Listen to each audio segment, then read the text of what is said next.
వీరందరికీ కూడా బుద్ధి చెప్పేందుకు మీరంతా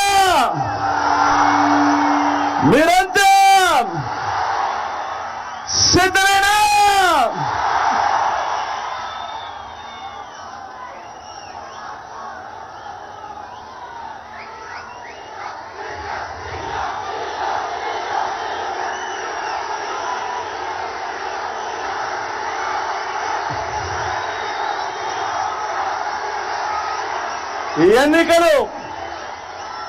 ఈ ఎన్నికలు కేవలం ఎమ్మెల్యేలను ఎంపీలను ఎన్నుకునేందుకు మాత్రమే అయిన ఎన్నికలు కానే కావు.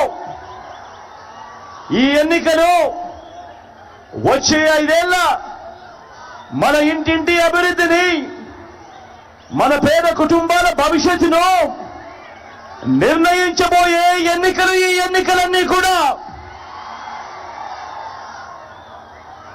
ఈ ఎన్నికల్లో జగన్కు ఓటు వేస్తే పథకాలన్నీ కూడా కొనసాగింపు. ఈ ఎన్నికల్లో పొరపాటున చంద్రబాబుకు ఓటు వేస్తే పథకాలన్నీ ముగింపు, మళ్ళీ మోసపోవడమే.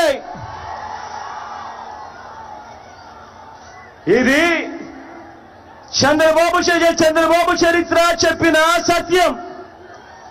ఇది మళ్ళీ ఈ చంద్రబాబు సాధ్యం కాని హామీలతో ఇప్పుడు తాను ఇస్తా ఉన్న మేనిఫెస్టోకు అర్థం.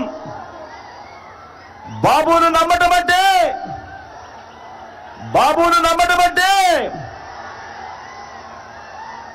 పులి నోట్లో తలకాయ పెట్టడమే అన్నది ప్రతి ఒక్కరూ గుర్తుపెట్టుకోండి.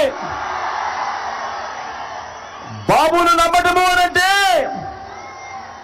చంద్రముఖిని నిద్ర లేపడమే అని ప్రతి ఒక్కరూ గుర్తుపెట్టుకోండి.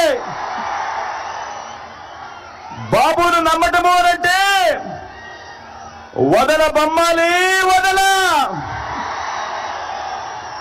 అంటూ మరి ప్రతి పేదవాడి ఇంటికి వచ్చి తలుపు తట్టి రక్తం తాగేందుకు వచ్చే ఆ పసుపు పతిని ఇంటికి పిలవడమే అన్నది ప్రతి ఒక్కరూ గుర్తుపెట్టుకోండి.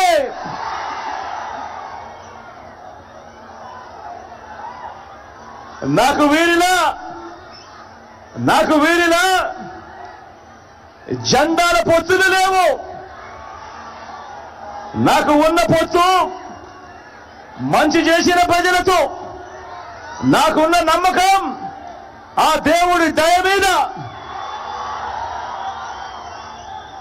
నా మేనిఫెస్టోను 99% అమలు చేసి, మేనిఫెస్టోను ఒక బైబిల్గా, మేనిఫెస్టోను ఒక ఖురాన్గా, మేనిఫెస్టోను ఒక భగవద్గీతగా మంచి చేసి, ఆ మంచి చేసిన తర్వాతనే మీ బిడ్డ మీ దగ్గరికి వచ్చి మీ దీవెనలు, మీ ఆశీస్సులు కోరుతా ఉన్నాడు. ఈవేళ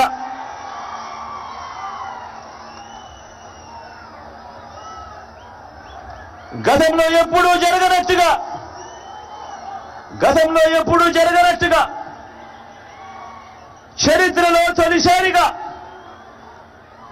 ఏకంగా 130 సార్లు బటన్ నొక్కాడు మీ బిడ్డ. ఎప్పుడు ఎవరు చూడని విధంగా, గతంలో ఎప్పుడు జరగని విధంగా